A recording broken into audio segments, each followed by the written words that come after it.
And welcome back to another episode of PWT Talks NXT here on the PW Torch Daily Cast. I'm Nate Lindberg, your host for the evening for, let's see, what is today? June 11th, 2024. We're talking NXT post Battleground. A little bit of a, I wouldn't say an inconsequential show. We had a few things that of note to talk about on this show, such as the upcoming men's battle royal for Trick's title, and little bit of a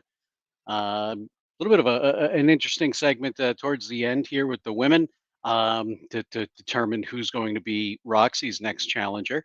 Um, so last minute, both Bruce and Kelly could not do the show, so left me looking for a second man in the booth tonight, second person in the booth tonight. So joining me is a good friend of mine, Jobin. Jobin, thank you very much for jumping in and talking some NXT with me tonight. Yeah, of course. I mean, it's always a good time when we can talk about NXT.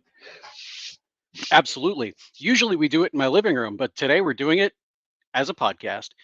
That's true. Yes. So let's kind of get into it here. We'll talk a little bit about that last segment. So Roxanne Perez comes down to the ring to give a state of the women's division address, I guess, kind of like the president of the United States does every once in a while. Talks about the state of the country, and she essentially, kind of bragging a little bit about being able to take down Jordan Grace. I don't think she actually named her by name, but bragging a little bit about being able to take her out at Battleground. Then she calls Ava out to tell her who her next challenger is. Ava comes down to the ring, and we end up seeing, or not down to the ring, sorry, down the aisle. Um, and then we ended up seeing both JC Jane and Jasmine Nix come out to kind of lay their claim, to lay JC's claim to the NXT Women's Title.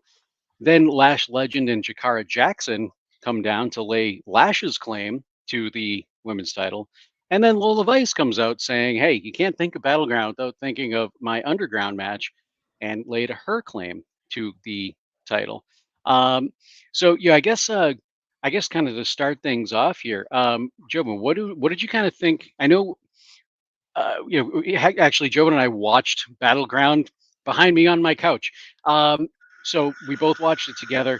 What did you think of the Jordan? Because I haven't actually talked anything about Battleground yet. What did you Mhm. think about Jordan Grace and Roxanne Perez first off, but then some thoughts on this ending segment here tonight? I mean, I enjoyed the Jordan. I enjoyed that match. I feel like overall it was a very good match, technically speaking. Kind of went pretty much the way I expected it was going to go. I can't see them putting, the NXT title on, over there or vice versa. So like Right. kind of exactly what I think most of us probably expected was going to happen. But again, overall, aside from poor Jordan Grace losing that earring like immediately at the start of the Oh, match, no. otherwise, it seemed to go pretty well overall.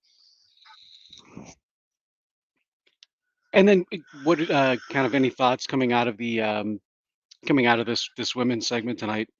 Um, I mean, not really. It's pretty much what I expect out of a segment like that. Champs in the ring, or especially I feel like this is pretty common with NXT, especially. Call out the GM, she comes out, they go back and forth. More women show up, more women show up, more women show up. Everybody wants a chance, and then next week we'll probably announce a 2-on-2 women's match for number one contender. We'll get something of the type probably early on next week to probably watch next week as a match, but hard to say for sure.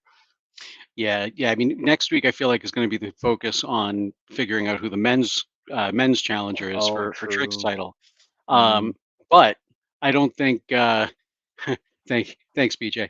Um, BJ's telling me no vaping. I might get told off again. Thanks, BJ. Uh, but but no.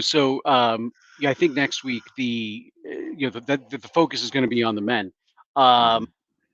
So I still think we're probably going to get some movement in the women's division here. Um, I I don't know if they're going to put together a match between like JC, Lash, and Lola Vice. Do a I could triple see them threat. doing a triple threat or something like that. Mhm. But we'll kind of see. I have a feeling it's going to go to something along those lines, and then we'll have. I'm hoping we have a definitive challenger, and it's not going to go to like a triple threat or multi-person or multi-woman match for the Mhm. title. But we'll see. We'll see how that plays out. Um, all right, cool. So, if you want to be part of the show, you certainly can be. You can talk with us. If you're watching on YouTube, you can live on YouTube. You can talk in the chat here. As you saw with BJ's comment about my vaping habits, I can bring them up on the screen so you can be part of the show. We'll talk a little bit about the comments. You can also email us, pwtorchnxt@gmail.com, just like Kevin Catani. Kevin says, "Salutations, Nate. I hope this email finds you well. Geez, this was an action packed episode. I loved the return of Eddy Thorpe, Cody's presence, and dare I say, the return of Wendy Boo. Hey, see what I did there with the spooky reference? Kevin, you you jokester, you. You Uh, rascal. he goes on to say, I feel bad for Bruce that Dante couldn't pick up the three-peat tonight. I know. Mm. But if they want the story to continue, a loss was inevitable. Based on Cody's tease for next week's Battle Royal, do you think we're going to see surprise entrants, i.e., performers not yet seen on any roster, or will we see a good mix of NXT, Raw, and SmackDown stars? And piggybacking onto that, what odds do you place that someone outside of NXT winning that match? For bonus points, who do you think it could be? Ricochet and a surprise gotcha?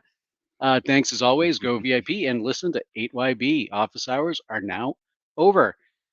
So let's see. So I was really happy with seeing Eddy Thorpe returning here tonight.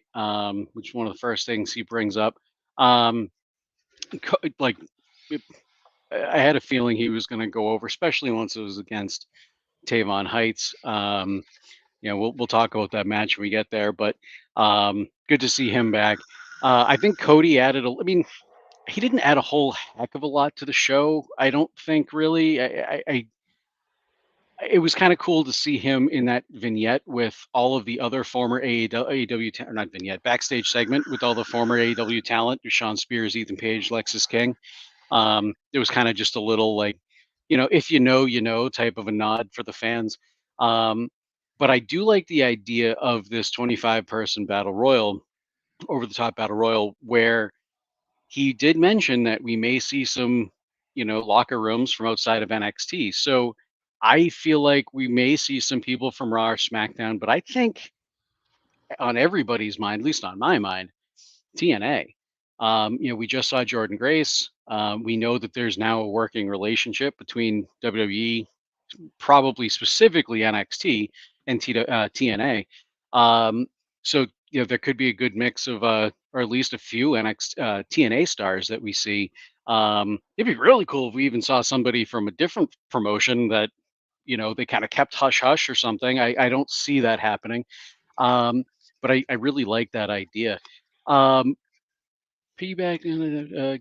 I think somebody. One of the things he says, piggybacking onto that, what are the odds somebody outside of that match or outside of NXT wins that match? I I don't think it's out of the question. It's certainly a non-zero chance. But I have a feeling it probably will. If it is somebody within NXT, then maybe that person may have a chance to dethrone Trick. If it's somebody from TNA or something like that, or even Raw or SmackDown, it's probably just going to be a match to help boost Trick. Just get some ratings and be a good match for a PLE. But I don't think it's necessarily going to be going to be a star or going to be TNA star or anything like that going over. In the battle royal. Um, any thoughts on the email? I can always reread the points if you need me to. Maybe a little surprise Matt Cardona action. That'd I be don't sweet. think it would happen, but that would be hilarious. No, I mean, I think you kind of covered everything pretty well. probably a couple Raw, couple SmackDown, mostly NXT. Yeah, probably some surprise TNA, or at least a surprise TNA wrestler. Yeah, it would be great to see someone else, but I'm not, as up on the wider wrestling world, so I'm not sure who they'd even pull for something like that. Yeah. Um, No, very no, like actually let me bring that down. Get back to the comments. Bring back up another comment here from BJF. References to Joe Henry by Pat McAfee on Raw, and a reference by Jick. Let me try this again. References to Joe Hendry by Pat McAfee on Raw, and a reference by Vic to Joe Hendry. So maybe we see Joe in the Battle Royal. I think that might be. I don't think that's out of the question. I actually do remember the actually I haven't watched Raw yet. I usually watch that maybe Thursday night. But I did see on social media, the mention about Pat McAfee and Joe Hendry. Actually, I don't remember hearing the reference from Vic tonight, but that's okay. A lot of times I wind up tuning out Vic, as I think some of us are bound to do. So yeah, I mean, I think there's a lot of potential for some surprises there. I don't know if we're going to be like Royal Rumble level surprises, but we'll see. It could certainly be. Um, all right, let's go backwards through our matches here tonight. Um, so Shawn Spears versus Jevon Evans was, I guess, technically our main event match. We had a main event segment with the Roxanne and the state of the women's division there. But this is really the final match of the night. Shawn Spears goes over 9 minutes and 47 seconds. Um, this I thought was it was a good match. Shawn Spears comes back, after his time over in AEW. He hasn't really done much of note. It's been a lot of losing, a lot of jobbing, which is fine. I feel like that's probably the role that he's playing. A lot of I know I've heard a lot of talk about what are they doing with Shawn Spears? They're wasting Shawn Spears, but from everything I've heard about him outside the ring, and this isn't, recently, this is just stuff I've heard, in interviews and things that he's done. He enjoys teaching. He likes to kind of be that person to help elevate others. That's kind of what I think his role is here. Um, whether it's an actual defined role or not, wouldn't even be surprised if he winds up, coaching, or something like that, sooner rather than later. Um, if not already doing some coaching, to some of the other stars. Um, but Jevon Evans, Jobin, you and I have talked quite a bit about Jevon Evans, and give me your thoughts, I guess, a little bit on the match. But what are some of the things that you really like about Jevon Evans?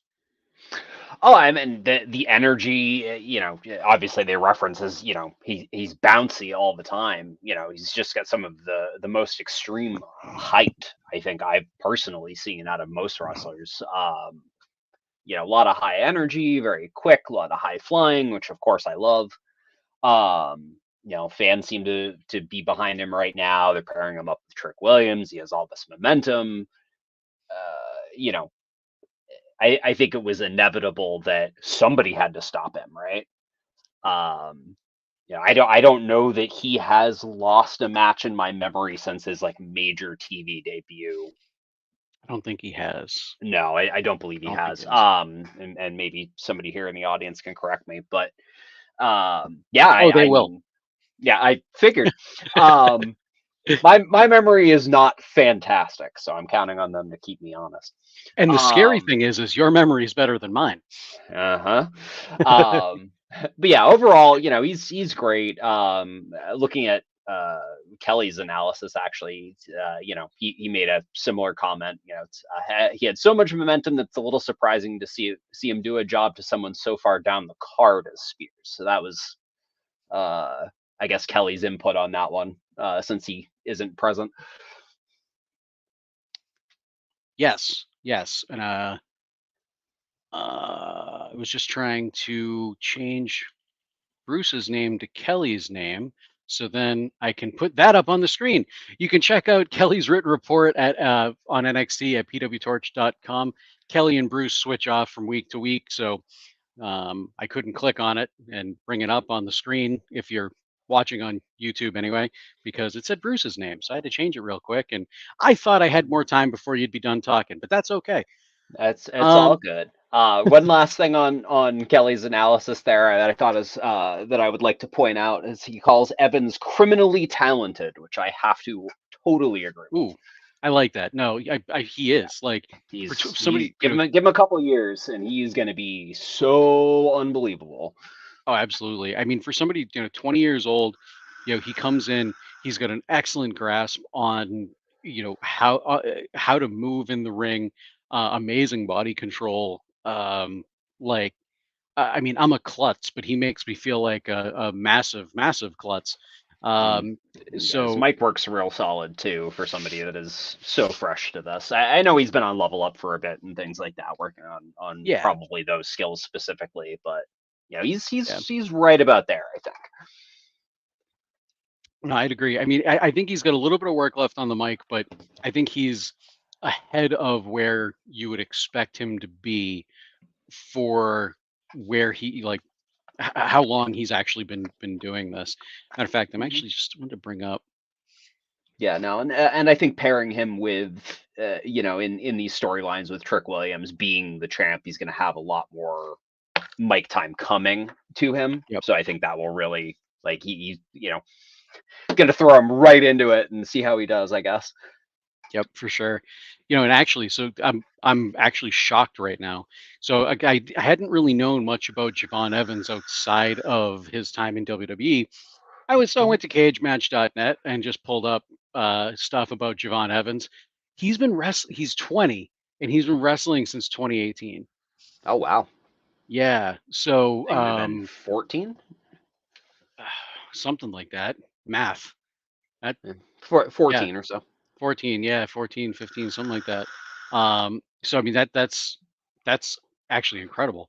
Yeah, I thought yeah, he's actually had a career so far. He's had 209 matches. Which is that's pretty cool for somebody that young to have 209 matches under their belt already, and it shows.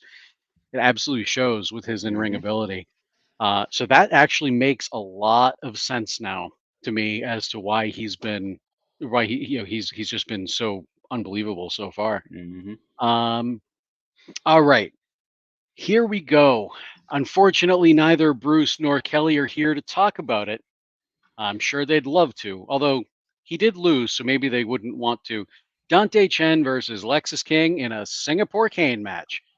We saw Dante. We had the Eddy. If we're going backwards, we had that Eddy Thorpe match Oh, in yeah. between that. Hey, you know what? We did. So, so Tavion Heights versus Eddy Thorpe. We saw Eddy Thorpe go over 4 minutes and 16 seconds. This match was pretty much what I expected it to be. I like to call this, and it's not quite the NXT squash match, but it kind of, sort of, kind of. Tavion Heights. And I wrote it as Tavon, so I should just change it in my notes. But Tavion Heights, not a name that really is. I mean, he's still pretty low on the card. So when I realized it was because he comes out first, Eddy Thorpe made his entrance after. I'm like, all right, Eddie's going over here. We know Eddie's going over. They've been showing those vignettes of him making his, saying he's been making his return, which I thought those vignettes are actually pretty good. Showcasing all of the former Native American wrestlers. Although Chief J Strongbow was Italian, but that's fine. You can throw him in there. The rest of them in that vignette, as far as I'm aware, are legitimate Native American. But yeah, this match was, like I said, pretty much what I thought it was going to be. Tavion Heights kind of, getting some of his stuff in here and there, but it was really kind of designed to showcase Eddy Thorpe. Now, as somebody that has not seen Eddy Thorpe before, because I'm fairly sure the first time you saw Eddy Thorpe was in the vignettes Battleground. Mhm. What did you think? What did you think the presentation for Eddie Thorpe and and his overall work in the ring? I mean, it looked good to me, but with only a 4 minute match, it's a little hard to tell. Obviously you're much more familiar with him than I am. Yeah, he came out, he kicked some ass, he did what he needed to do. Obviously first match back, all these vignettes. Of course, he's going to win, as you said. Um, but yeah, I mean, overall, as far as the in-ring work, the few minutes of it that I got a chance to see looked really good. Obviously, with his, what was he out due to injury?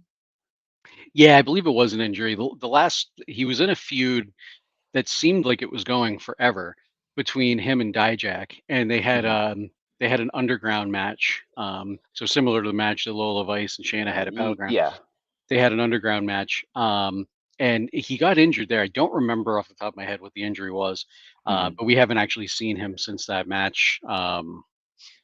Which was maybe 4 or 6 months ago, something around, in that ballpark. I don't remember exactly, but Well, still, yeah, obviously not slacking during his time off due to that injury. no, Seemed like he was in great shape, moving very well. No obvious botches or anything that I could pick up on. So yeah, overall solid match. I'm looking forward to seeing more. Than a quick couple minute, not quite a squash, but almost. yep, yeah, for sure. And it'll be interesting to see where Eddie Thorpe goes next. I mean, I'm not really too worried about where Tavion Heights is going next, because he's got Mm. plenty of time to work his way up the card. But Eddie Thorpe, I'm wondering, do we see him, maybe in the North American title scene or something like that, or maybe they're going to keep him out of that scene and kind of in separate feuds to build him back up. But it'll be interesting to see where kind of where he falls within the next within the next, I don't know, maybe 2 3 months or so. Um, all right, now we'll talk about it. Dante Chen versus Lexis King in a Singapore cane match, where we saw Lexis King going over in 6 minutes and 20 seconds. However, he used the cane to go over, but it wasn't one of the Singapore canes or kendo sticks, as I think most people call them. Hmm. Um, Lexis King used the cane that he kind of comes to the ring with. His I guess scepter or whatever, if you want to call it that. But it's obviously a little bit more solid than one of the kendo sticks. Um, I thought this was a really cool match. I wasn't sure how I was going to feel about it going in, to be honest with you. As much as I love Dante Chen, um, we love Dante Chen on this show, Hmm. but a lot of times those gimmick type matches, like where you're, you know, Singapore cane match, something like that, it they're hit or miss in my opinion. I thought they did a pretty good job here. Dante Chen, it's awesome to see him get the push that he's getting after spending so long just kind of off TV or start and stop pushes over and over and over again.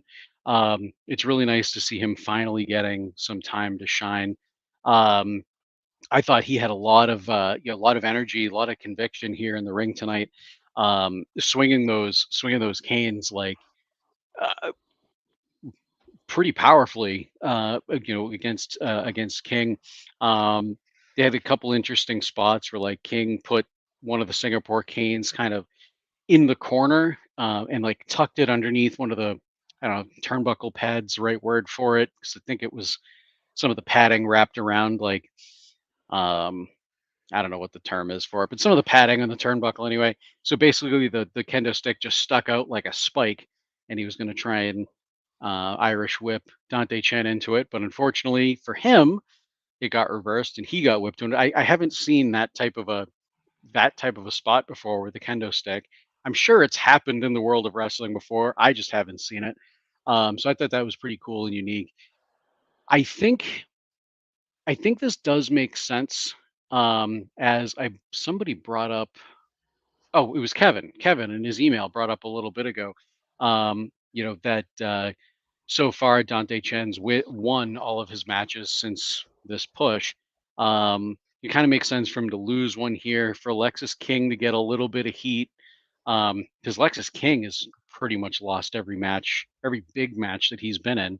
So for Mhm. Lexus to get some of his heat back, um, I think this feud's going to wind up continuing a little bit.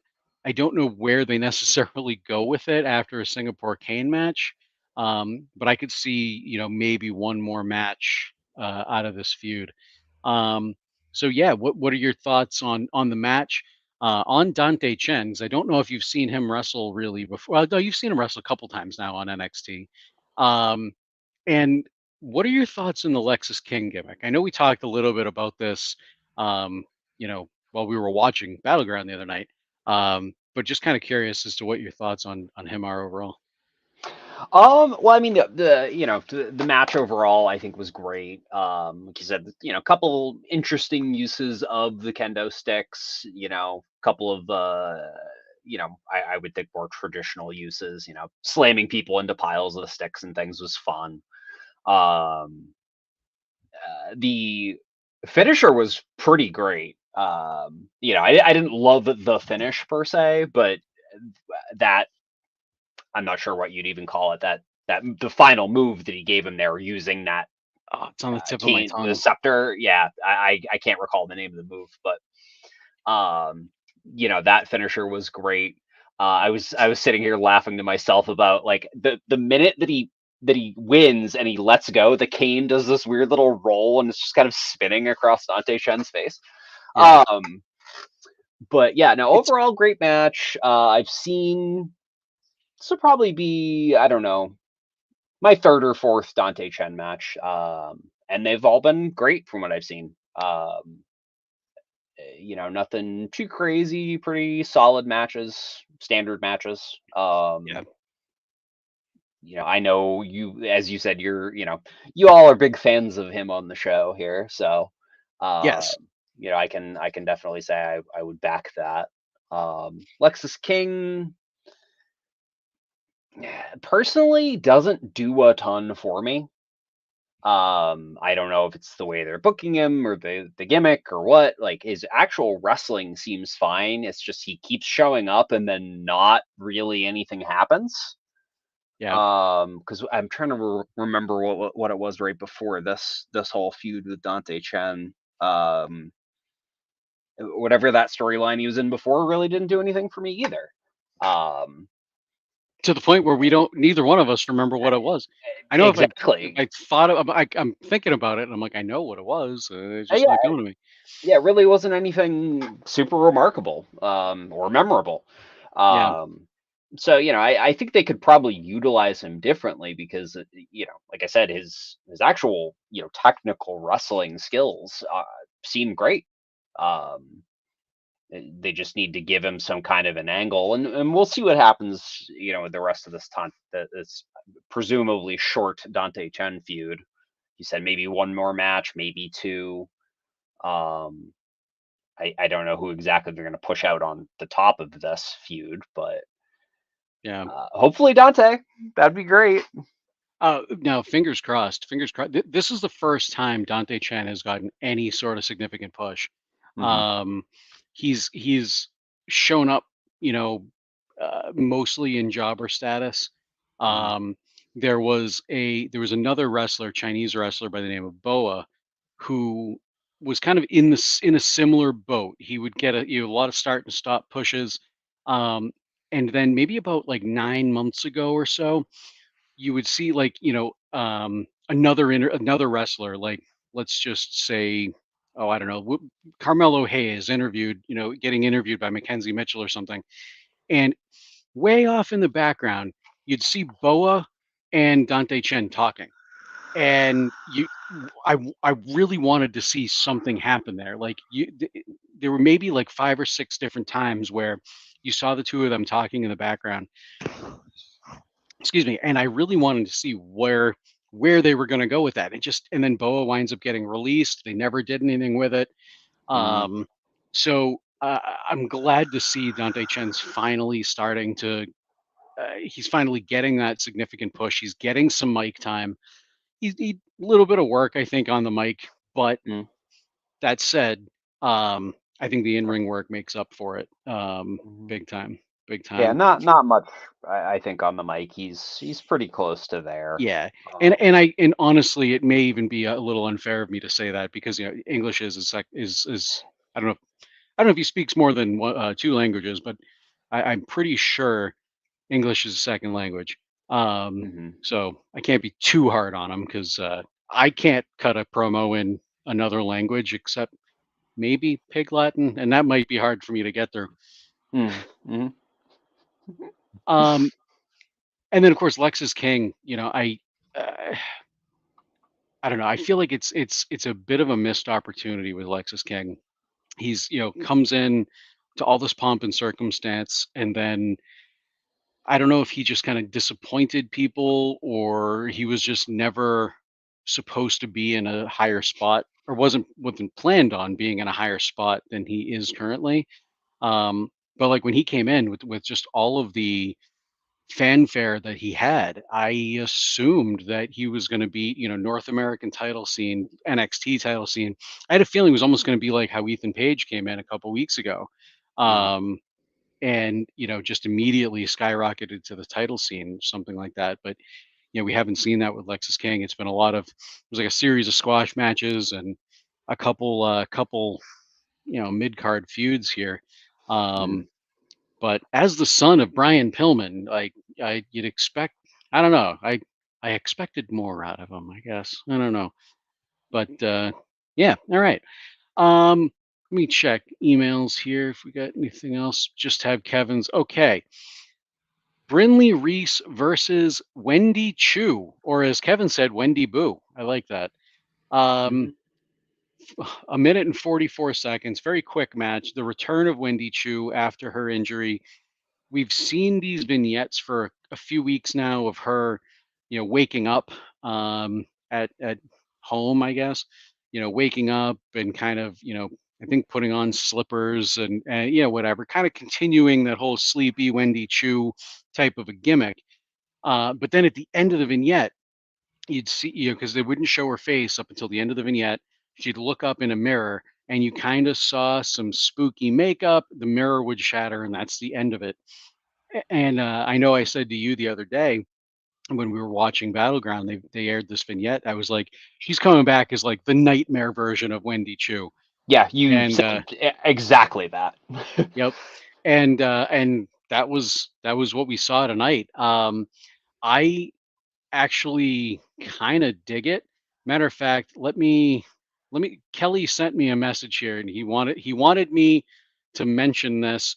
He goes, "If you want, go ahead and mention that I, Wendy Choo's biggest detractor in a gimmick sense, absolutely love every bit of the new gimmick. The evil doll makeup actually turns me up. Don't mention that part. Never mind. Sorry, Kelly. I should have read this beforehand. Um Thanks for so yeah, okay, that was actually all he said. It was like a paragraph thing, but most of it was just backstage PWT Talks NXT stuff that I shouldn't have continued reading. I agree. I think in every sense of the gimmick, I dig it. Like I couldn't stand the Wendy Choo just happy to go to sleep type gimmick. It was just uh, it had a ceiling. It felt like it was for kids, and I know kids did love it. I've heard stories of kids, enjoying that gimmick, but there's really not nowhere you can go with it. However, this kind of it's almost in a sense like the Bailey's switch in a very watered down sense, but Mm, kind of going from the hugger to the current incarnation of Bailey. Well, sort of sort of. the heel version of the current version of Bailey we Yeah, have. right, yeah. Yeah, you know what I mean. But I think I think it's really cool. There's a um, there's a small promotion up here in New England that does they run these shows called oh my god, like Rad Pro Wrestling, and they basically pretend that it's the 90s. So there's a lot of like gimmicks and things, and um, Jobin and I have gone, my roommate and I have gone, and there's this one wrestler there by the name of Eyeless, and she is. This reminded me a lot of Ilas's gimmick. Um, that particular gimmick is, the girl who plays Ilas. I don't know how old she is. She looks like maybe she's Mid 19, 20s, I would. No, between I would nine, like say. I'd say between 19 and mid 20s. Yeah, and but very young. And she, pretty small and petite, and she plays a sentient doll basically. She, even has like right here, like on her mouth, kind of like, lines where you'd see the mouth of Ventriloquist. a puppet move. Yeah, thank you. Ventriloquist move the puppet's mouth. Um, I saw a lot of similarities there. Not like most of you guys would even know who Ilis is, but that's where my brain went. Um, I think it could be an interesting gimmick. Again, I feel like there's a ceiling on it. I can't see Wendy Boo as our or Nightmare Wendy Choo, whatever we want to call her. I can't see her as like an NXT champion or Mhm. anything like that. But um, I dig the gimmick. I kind of like some spooky supernatural type gimmicks. I mean, I have an Undertaker tattoo, for crying out loud. Um, so I dig it. Brinley Reese, I mean, obviously, she was really just here to kind of job to Wendy Choo. However, she has been involved in a storyline with Idris Enofe and Malik Blade. They're trying to kind of they've had a string of bad luck, and they came out with her for this match. So I have a feeling we may see a vignette, or not a vignette, a backstage segment next week where Idris Enofe and Malik Blade are talking with Brinley Reese, and maybe she blames them for her losing the match or something like that, because they've been on such a bad luck streak lately. Um, so, your thoughts on Wendy Choo's new character, and what little there was to talk about the match? I mean, the match was, it was a gimmick squash. Like, gimmick change. She comes out. She's gonna wreck somebody. It's a heel turn for her. It's a pretty standard normal person gimmick to a supernatural gimmick. So again, very likely to come out and just squash. Um, I really didn't see any of Wendy Choo prior. Actually, my almost all of my experience with Wendy Choo is from 2K24. Okay. We'll put it that way. That's how little I've seen of her, really.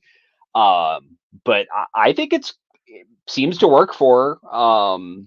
And hopefully you can fill me in here on a little bit of like her wrestling skills. But up to now, She's really, all I know is she kind of had a silly gimmick. She did. She kind of had a silly gimmick. No, her in terms of her wrestling skills, she's great. On the indies, she went by Karen Q. Mhm. Um, and so I mean, there are a plethora of matches out there you could pull up on YouTube and stuff if you wanted to watch anything like that. Sure. Um, but yeah, I mean, she in the ring, she's great. I felt like sorry, all three of us, Kelly, Bruce, and I, we all felt like the Wendy Choo gimmick was just a waste of her talents. Now, Mm. come to find out, the Wendy Chu gimmick, I believe, was her idea. I Don't quote me on that. Now I'm questioning it, but I think it was her idea. And once I found out that actually it was, and when I found out it was her idea, I was like, okay, I kind of I get it. I gave it a little bit of a pass because if I'm a big proponent of let the artist do artist things. Hmm. Don't hinder what they want to do. And that's something that had been kind of rampant in the WWE system under the former regime. Hmm. Um, I don't even want to say his name anymore. Um, Hmm. but now I feel like under Triple H, under Shawn Michaels down here in NXT, there's a lot more opportunity for people to just, I don't want to say be themselves, but to be the artist that they want to be with And with their character and gimmick. Go ahead. and it's nice to see that again because you look way back to, I guess, I don't know what you'd call it, the original Triple H NXT era, call it 20, Black and gold. circa. Yeah, yeah, exactly. So like the 2014 era or so, like because they're letting the wrestlers try things and come up with their own ideas. If that was never the case, we wouldn't have gotten, say, like the Finn Balor Demon. That wouldn't have happened if they didn't just let the artist do the artist thing. So, Yeah. I could definitely see, being a big proponent of that. Yeah. And yeah, she had kind of a silly gimmick prior to this, but hopefully, all of this time of that silly gimmick now leads us into something really cool, which is where it seems like that's headed. Yeah. Yeah. Now, just because I know somebody is going to say something, Finn Balor, before he was Finn Balor and he was still Fergal Devitt or Prince Devitt Mm, in New Japan, he did put on the paint and things from time to time for big matches, but I think you're right. If they weren't allowed to kind of do their thing, maybe we never would yeah, have seen the Demon Finn Balor in right. NXT or WWE proper. Yeah, Um, because like you said, he was doing that over at New Japan and all that prior to this, but they have a tendency of, you have this like fan base and this outstanding gimmick. Cool, yeah, we're gonna cut all of that and bring you into something totally different. yeah, Which I'm no. glad they didn't end up doing with Finn back in the day. Yes. No, so since you brought up old school NXT, this is probably a good time to go ahead and plug VIP. So go pwtorch.com/go VIP. You can look at or listen to a whole bunch of VIP podcasts, including all the way over to the left. If you're watching here on YouTube, all the way over to the left, you see NXT 8 Years Back, featuring Kelly and Tom Staup, formerly of PWT Talks NXT. It's been a couple years now since Tom's been on the show, but where they go ahead and talk about NXT 8 years back. Like whole bunch of different shows to check out, including VIP post roundtables, VIP roundtables post PLEs. Unfortunately, we didn't get the chance to do one post Battleground, but normally we will do one for every NXT actual like major PLE. We don't do them for like the ones that they have on Tuesdays and they just, it's regular TV, but they call them something different. Um, the but we will do one for like Battleground, or we'll be doing one for Heatwave. So there we go. All right, let's keep going here. And we had Gallus versus Wes Lee, Pete Dunne, and Tyler Bate. Gallus goes over 9 minutes and 30 seconds. Earlier in the night, we saw a bit of a backstage segment where Tyler Bate and Pete Dunne were basically just saying, "Hey, they've been tormented by Gallus in the past, and they're friends with Wes Lee. So they're coming down from the main roster to help their buddy out here in a 6-man tag."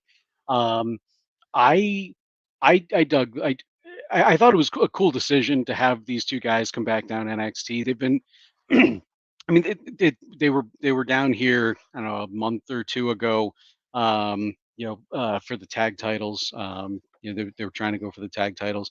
Uh, but so it's not like we haven't seen them in a while, but both of these guys have a lot of ties to NXT. Pete Dunne spent quite a bit of time down here in NXT. Tyler Bate, a little bit of time, more time in NXT UK, but he did spend some time down here in NXT. So cool to see them come back. Um, Gallus, I'm curious to actually get your and here we go. As BJ says, go VIP. Todd Martin, listening to Wade Keller and Todd Martin in the Fix is really the best reason to go VIP. I'm not going to lie. Even though I do some VIP shows, listen to their show if you're going to listen to anything. But listen to our shows too. Um, but yeah, Gallus Wesley, or sorry, Gallus anyway. They super defined down. I feel like over the years, especially since coming from NXT UK to NXT. But I feel like they're working on trying to build them back up. So I'm kind of curious now, I know this is you're kind of newly introduced to Gallus over the past Mm-hmm. handful of weeks. Mm-hmm. How do you feel about Gallus, and do you feel like they are, as somebody, like I said, somebody's kind of a little bit new to them? Do you feel like they're a big deal, like they're a threat to the tag team division, or do they kind of just feel like, they're there? Kind of somewhere in the middle for me. Okay. Like they seem like they certainly could be, a threat. They're big, strong, angry guys doing big, strong, angry guy stuff, which is great. They're that nice heel stable. Um, they just kind of need to actually do something to feel like more of a threat. The buildup was cool with having them do all of the, that the backstage attacking of people. We weren't sure who it was for a few weeks. All that buildup was great, but then they showed up and kind of just had a few regular matches. They haven't really, at least to me, felt like they've done a whole lot to earn uh that threat tag. But I'm also, coming into this, like you said, fresh. I didn't see any of the things that they did before this. Whether that makes them more or less of a threat, I can't really say. But Yeah. I'd like to see them, give them a solid chance, get in there, jump more people, do something exciting. Yeah. Don't just come out and have like some matches. That Yeah. doesn't. We need more on the storyline angle to really make the matches actually feel like something to me. No, I think that makes sense. Like in NXT UK, they were just incredibly dominant. I don't remember how long they held the UK tag titles for off the top of my head. I'd have to look that up, but I feel like it was a long time. Um, but they're just incredibly dominant over there, and that kind of translated to NXT US when they first came over. Um, but then they were off TV for like 6 months. It was like a storyline suspension, and I can't remember what the actual reason was for it. I'm assuming it was injury, Mm. but I don't remember off the top of my head either. Um, Um, and when they came back from that hiatus, it was like, oh yeah, Gallus. I forgot about them, and I feel like that it just killed all of their momentum. The momentum started mm. going downhill before that, but I feel like them being off TV for so long, it just really killed that momentum. To answer your previous question, it was 497 days with that UK Okay, Tag like I Team said, Champ. I'm like I feel like it was a long time, but I couldn't Yeah, remember it if it was was like a it year was or a more. considerable run. All right, cool. Appreciate it. Mhm. Um, so we've got a question here from YouTube user. Do we think we'll see them at the Clash? Them being Gallus. Gallus are from Scotland. Clash of the Castle's going to be in Scotland. I I say there's a non-zero chance of it happening. I don't see a reason for them to be there. I feel like they may Mhm. have given us a reason tonight if they were going to, since Clash is happening this weekend. But it wouldn't surprise me if Gallus was to be flown over there for. I know they were hyping up like a little bit of a fan uh, pre-show. I forget what they were calling it, but it was free for fans over there. They did the same thing, I believe, for WrestleMania, where fans could go and kind of like, I guess, a bit of a press conference type of a thing. Um, so I wouldn't be surprised if maybe Gallus showed up there just to kind of say hi to the crowd or things. I would be surprised if they have any involvement in the show proper. Maybe outside of them just showing up backstage and saying hi. Um, but yeah, so we'll see. I think it's probably actually, you know what? David Fredrickson here had a good point. Maybe they help Drew, and that could be. Maybe they come out Mhm. and help Drew in his match or something like that. Mhm. I didn't think about that, but I'm glad we have a live chat because that helps me think of things. So Mhm. there we go. Thank you, David. Um, cool. Let's keep going here. We Looks had like they're our just calling the show the kickoff show. okay kickoff show. Yeah. Mhm. Well, there's a kickoff show which is starting at 12 Eastern, I believe, if I'm remembering the graphic correctly, and then Clash starts at 2. Look, the actual Clash starts at 2 proper, Mhm. or Clash proper starts at 2. But there was also a fan event, I believe it was like the day before, that was like free entry, that they were talking about, and that's what I was Oh, talking. okay. Oh, That's I what I see. was I see. I talking see. about, where maybe they show up there. Mhm. Um, but yeah, we'll see. We'll see what happens. I am with a Milano 20 here. They just said that I wish these were on Sunday morning instead of Saturday. Yeah, I'm so used to premium live events being on Sundays and not Mhm. Saturdays. It screws up my weekend.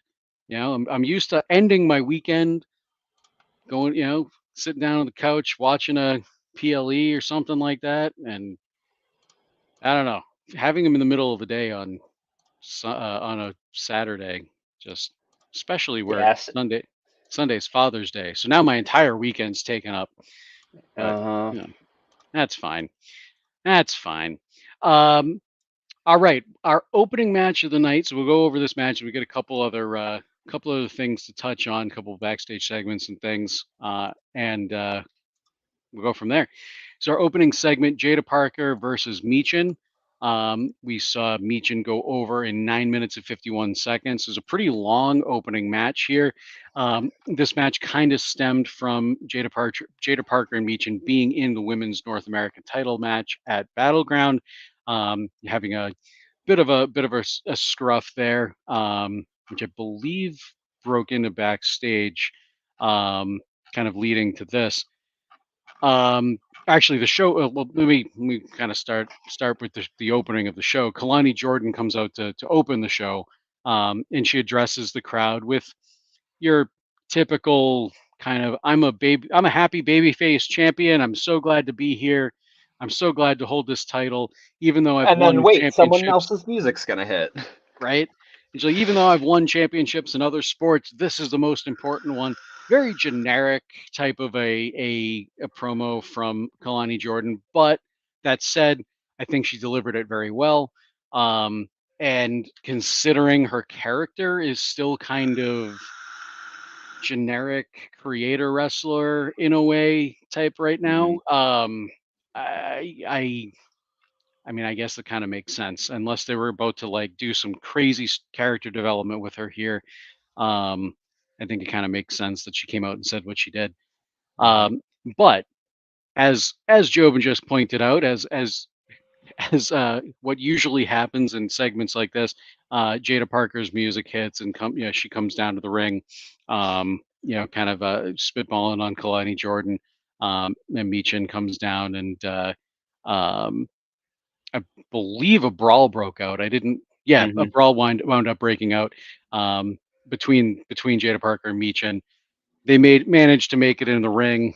Then the bell rings, and match started. Like I said, Meechin went over 9 minutes 51 seconds after the Good Brothers came down to the ring, and Jada Parker at one point went outside the ring to grab a chair from underneath the ring.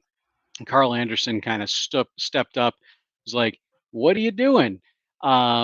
As Luke Gallows got up on the other side of the apron to distract the referee, um, he kind of takes he being Carl Anderson takes the chair away from Jada Parker. Jada Parker's like, "What are you doing? What's wrong with you? I don't understand not why you're here," and stuff. Although makes sense. Meechin and the Good Brothers they've been affiliated forever. Um, and Meechin winds up getting the win with a roll up on the distraction. The devastating, deadly roll up that has won so many matches over the years from distracted finishes. Um, you can tell I'm not a huge fan of the finish in this match here, but I thought the rest of the match was really good. Jada Parker, his I feel like she's cooking with gas right now. There's still some stuff she needs to work on both in the ring and on the mic, but I feel like she's developing at a pace that we didn't necessarily expect, or I didn't necessarily expect, much faster than you know. Uh, well, yeah, than I expected. Um, just like really good right now. I think give her like another year or two. I think she's going to be like pretty solid. Meechin, and it's weird calling her Meechin. She's always going to be Mia Yim in my head. Um, I personally am a big fan of Mia Yim. Yeah, I think at this point, ring veteran, she's got a lot to offer. Um, I just wish they would do something a bit more with her character outside of her being just a sidekick for the Good Brothers, kinda. And that hasn't been the case really since they've all three of them come down to NXT. But it did kind of feel like that up on the main roster. Matter of fact, A Milano 20 right here also says that they're not really feeling Michin either. So be a bit of a general consensus right now. We'll see. Um, but yeah, like I said, I thought the match was good. Didn't necessarily like the finish. However, I think with the Good Brothers interfering here, we did not see um, OTM out the mud come out to help Jada Parker. So I'm wondering if we're going to wind up seeing an OTM versus Good Brothers feud kind of stem, or maybe even an intergender 6-person tag team match or something like that, where Mhm. Meechin teams up with the Good Brothers, and then we have Jada Parker and OTM. Excuse me. So your thoughts, I guess, on Jada Parker versus Meechin, and if you have any thoughts on where this may be going. It was a fun start, like you said. Fun start to the match. The end was, not terrifically exciting. I think it did what it needed to do. Um,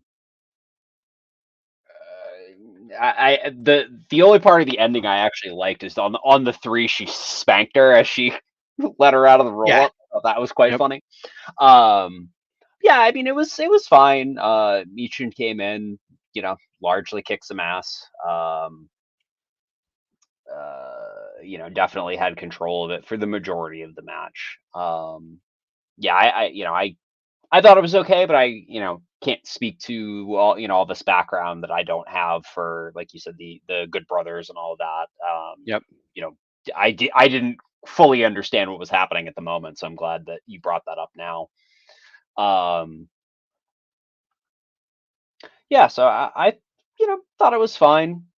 Um, a solid opener, maybe not the match I necessarily would have gone with, but it kind of was where that match fits in the storyline progress of interrupting the opening promo and all that. But yeah, not the strongest opening match, I would say, but getting a Yeah. little storyline progression on that the new title.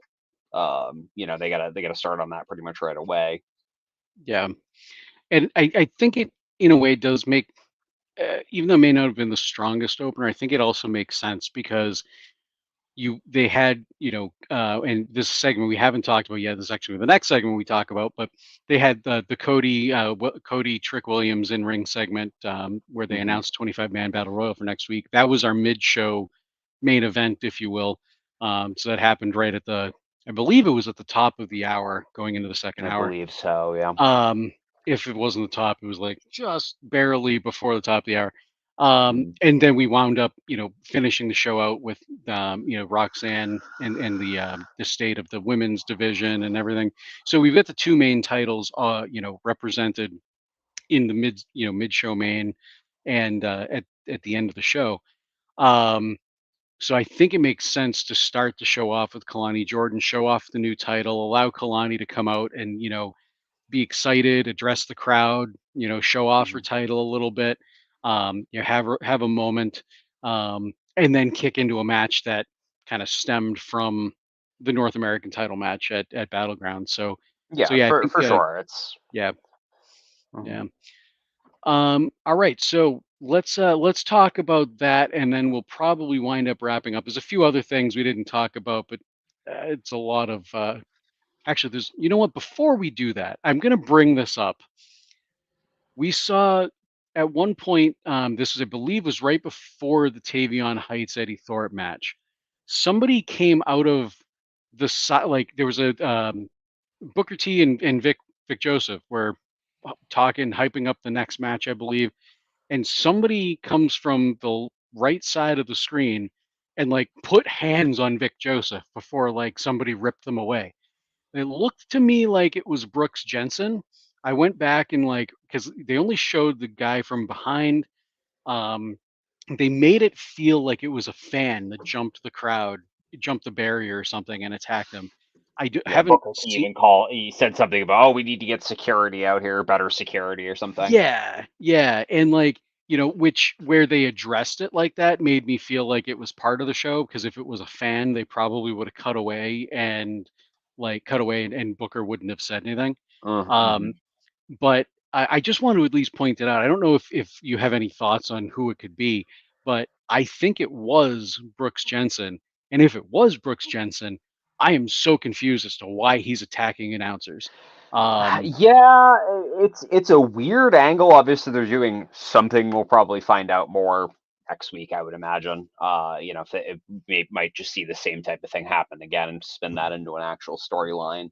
Um, it'd be weird. Are they trying to get hit like some kind of weird commentary rivalry thing going? Because now Josh Briggs is in contention for titles. Like I don't really know exactly what that's about, but it was interesting. Certainly yeah, something to keep in mind as we go forward.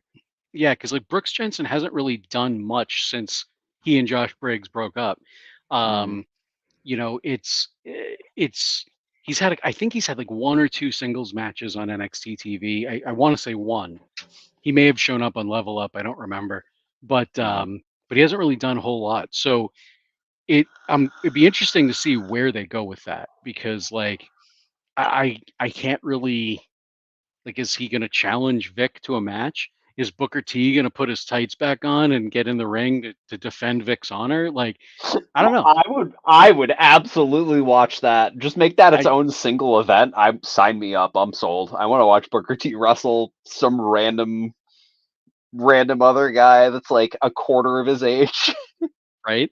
I mean, and I don't know if Booker's still technically at, because he has his own promotion, Reality of Wrestling, and that's where, as I mentioned to you, when we were watching Battleground the other day, Booker T trained Roxanne Perez, Yeah, and yeah. it Hmm. was in Reality of Wrestling.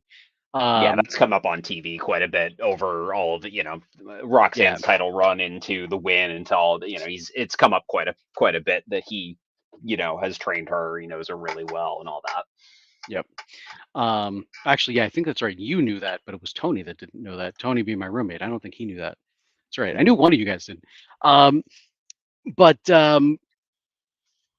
what was I saying? Oh no, but yeah, Booker T. He still wrestles every once in a while in Reality of Wrestling. It's very few and far between, but Hmm. I think I don't know. I think it'd be kind of fun. I don't see it happening. I don't see it happening, but that No, might be kind of fun. Um, All right, so the Cody Rhodes, Trick Williams in ring segment. Um, so Cody was announced to be on the show through social media earlier in the week. There were some rumors, even I believe I even saw something. It might have been early Monday, late Sunday. I don't remember, um, but it was kind of rumored that Cody might show up on NXT, and then it was announced. I believe it was late in the day yesterday that he'd be here tonight.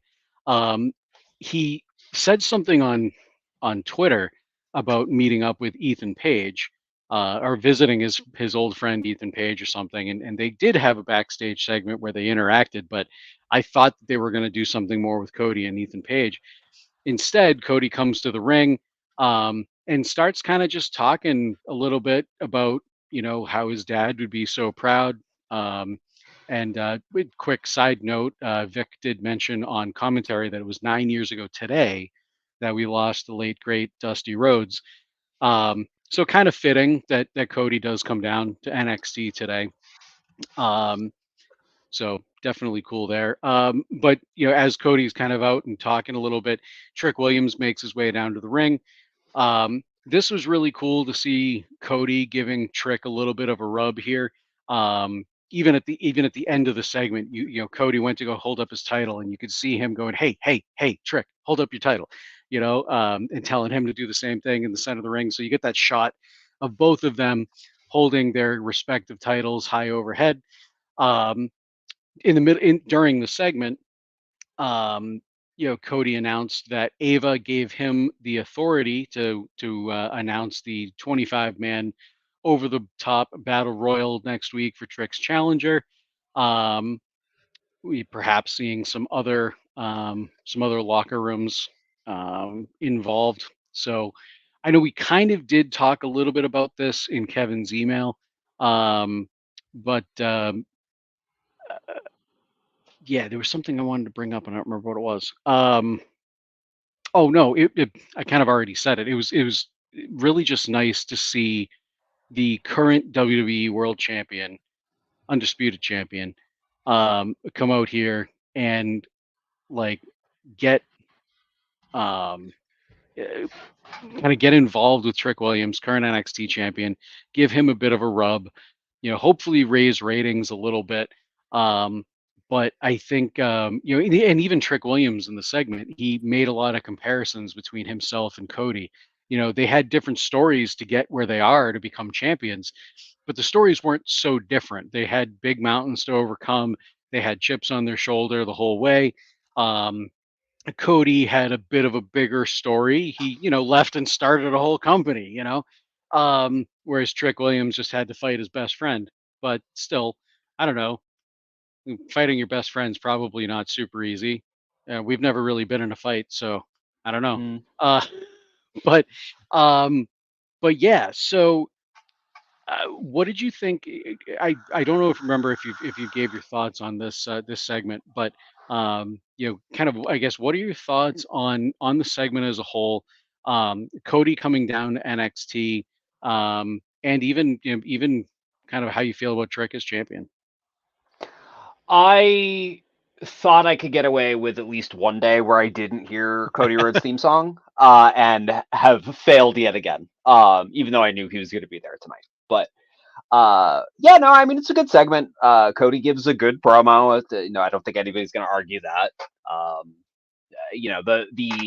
The good-natured back and forth babyface promo is nice sometimes, especially since I feel like all of the ones that I can remember recently are interrupted, or something else going on with the story where they get interrupted. It was nice to just see the two champions hang out, give each other like a good-natured hard time kind of thing, and announce a big match on top of it that I think is going to be really exciting. So yeah, I think they did a fantastic job, did exactly everything it needed to do.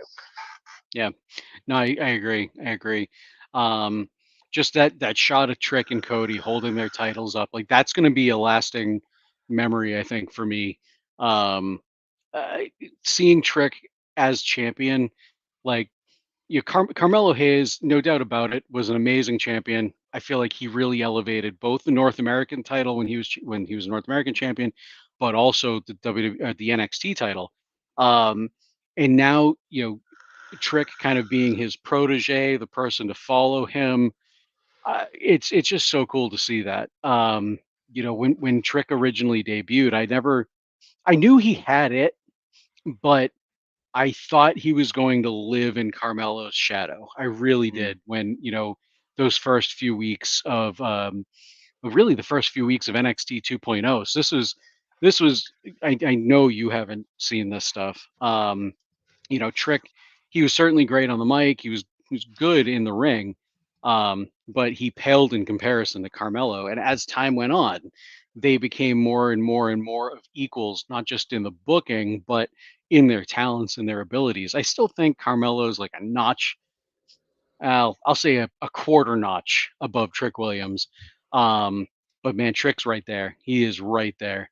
Mm. So yeah, like I said, that image of the two of them, Cody and Trick holding their titles overhead, that's going to be a lasting image for me for a while, I think, because I mean, I don't know, maybe I'm jumping on the bandwagon or whatever, but I'm such a big Cody Rhodes fan at this point. Like, so kind of to see him and Trick, like I said earlier, giving the rub to Trick is cool. Um, Mhm. with that, I think that's going to be the end of our show here tonight, guys. There's a couple segments we didn't hit on, but that's okay. Well, if you guys do have questions, you can always email us pwtorchnxt@gmail.com, and we can address them next week. Um, so I'm Nate Lindberg. You can check the things that I do out at natelindberg.com. I'm also not one to usually plug things at the end of the show, so I'm going to take a moment and plug something right now. I do have a bit of a side project, YouTube channel. That's not what I'm plugging, but the side project is where we take a look at role-playing games and their therapeutic benefits, and we work with we kind of partnered up a little bit with a charity organization by the name of the Bodhana Group, and the Bodhana Group is a 501(c)(3) that uses role-playing games to not only help children, teens, and adults that have issues in their personal lives, or they may be they may have autism or other learning disabilities. Um, they great organization. They have just launched a Kickstarter for their very own role-playing game called Branch Riders. They launched it this afternoon. It has already hit funding in a matter of 8 hours, which is amazing. But if you like really cool role-playing games that are easy to pick up and aren't going to take you a year and a day to learn, like Dungeons and Dragons, check it out. Go to Kickstarter, go to Kickstarter, search for Branch Riders, BRANCH Riders, and you'll find it. You might notice a familiar voice in their Kickstarter video, but great cause, great company, a great organization, and a fantastic game. I've had the pleasure of pre-testing, alpha testing the game, and a ton of fun. With that, Jobin, thank you very much for joining me here tonight. I don't know if you want to throw out social media or anything like that, or just say thank you. Well, I don't have anything to plug really, because I don't really do a whole lot on the internets these days. But thank you for having me. It's a pleasure always. Anytime you need the help.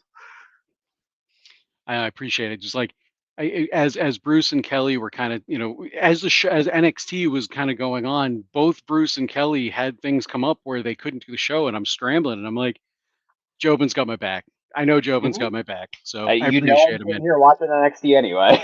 Yep, yeah, we were talking about it on Discord. So, all right, guys, with all of that, I'm going to steal Kelly's outro and say, we'll see you in 7. Take care.